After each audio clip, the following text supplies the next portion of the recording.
আপনি যদি একজন ফেসবুক ক্রিয়েটর হয়ে থাকেন, অবশ্যই আজকের ভিডিওটি তাহলে আপনার জন্য। আপনারা জানেন যখন কোনো পেজ গ্রো হতে শুরু করে অনেক রকম সাইবার অ্যাটাক থেকে কিন্তু সে নিষ্পত্তি পায় না। তখন আমাদের সতর্কতার জন্যে কিছু বিশেষ সেটিংস এনেবল করে রাখতে হয়। তো আজকে সেই ব্যাপারেই জানবো। এতে কি সুবিধা পাবেন? প্রথমত বলবো, আপনি টু ফ্যাক্টর অথরাইজেশন অ্যাড করুন আপনার ফেসবুকে। তারপরে আপনি ব্যাকআপ কোডগুলি কিন্তু নোট করে রাখুন আপনার খাতায়, মোবাইল ফোনে, যেখানে পারবেন, যেটা আপনার কাছে সবসময় থাকবে, হারাবার ভয় নেই। ৩, আপনার ন্যাশনাল আইডি কার্ড হতে পারে, ডিএল হতে পারে, প্যান কার্ড হতে পারে, ভোটার কার্ড, এইগুলো দিয়ে আপনি আপনার চ্যানেলটিকে ভালোভাবে ভেরিফাই করিয়ে নিন।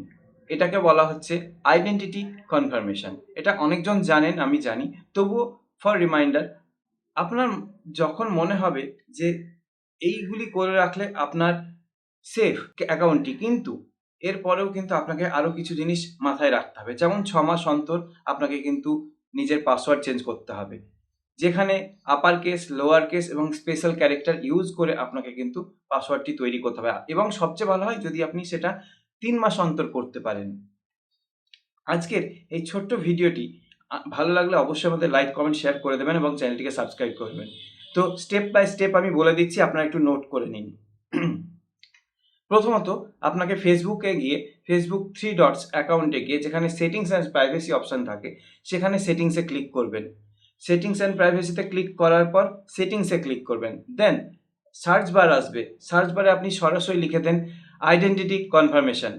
সেখানে দেখবেন সার্চ করার সাথে সাথে এই অপশানটি চলে আসবে, যেখানে আপনি আপনার আইডি কার্ডটি ভেরিফাই করাতে পারবেন, এবং ভেরিফাই হতে প্রায় 48 ঘন্টা সময় নেবে ফেসবুক। তারপরে কিন্তু সেটি আপনার ঠিকঠাক সিকিওর হবে।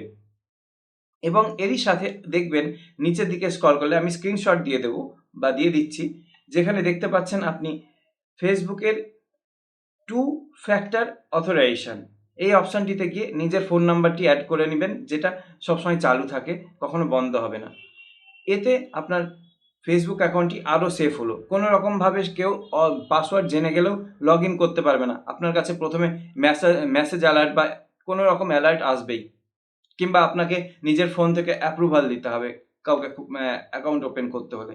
তো আজকের এই ছোট্ট আপডেটটি ভালো লাগলে অবশ্যই টেক আড্ডা বাংলা চ্যানেলকে সাবস্ক্রাইব করুন, এবং কোনো মন্তব্য থাকলে কমেন্ট বক্সে কমেন্ট করবেন, এবং ভিডিওটি হেল্পফুল মনে হলে অবশ্যই শেয়ার করবেন। ধন্যবাদ।